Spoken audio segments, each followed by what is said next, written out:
Hi, welcome to our fourth lesson. In this lesson, we will talk about the head tag and the tags that are used inside this tag, and we will take some advanced information. In our last lesson, we talked about metadata. Metadata is information about information. Today we have the first tag inside the head tag, which is the meta tag. Before we start talking about this tag, we need to know that the meta tag is one of the self-closing tags, which means that it does not have a closing tag. As we can see that the title has a closing tag because it contains content. The body contains content, so it has a closing tag. But the meta tag does not have a closing tag, so we put a forward slash at the end of it. Inside the meta, we will use something called attributes.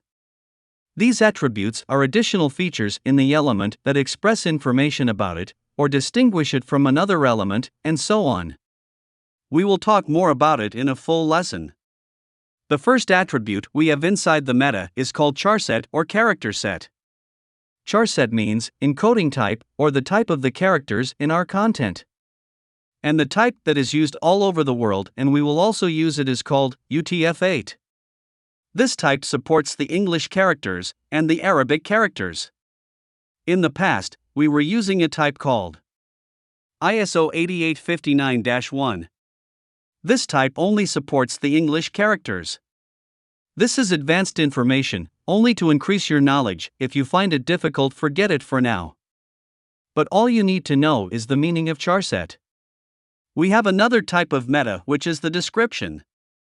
We will write name. And inside it, we will write description, that is the name of our meta. And we need to write the content of this meta, so we will write content. And inside it, we will write. This is our bookstore.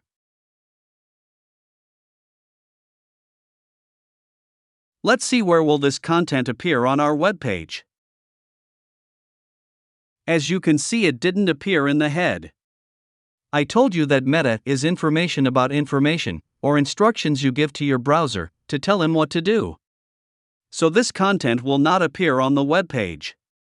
So now you are wondering, where will this content appear?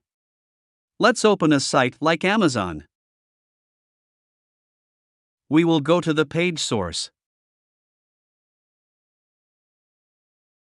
and search for a word called description. If you don't know how to search for a word in the page source, you will click on Ctrl F for Windows and Command F for Mac. Let's search for description.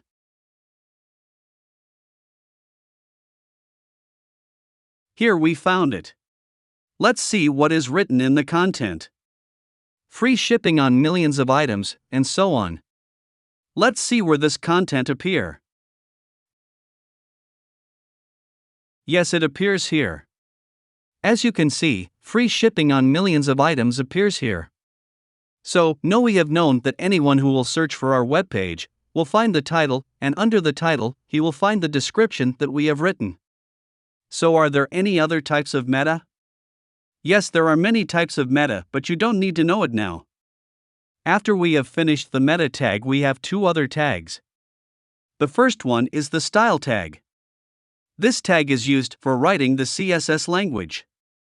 This language is used for styling your web page, so it is important to learn it, because the HTML language, as I have said before, is used to build the structure of the web page, so you must learn the CSS language. Let's take a look, just to give you a sample of what you can do with the CSS language.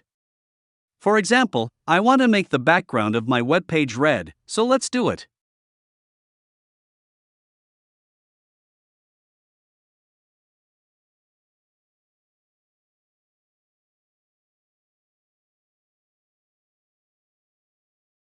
As you can see, the background color has changed to red.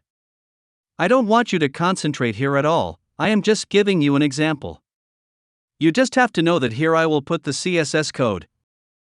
And also we have the script tag for the JavaScript language, which is also important for you to learn with the CSS and of course HTML, if you are going to work as a front-end developer. We have another tag called link. This tag has two attributes.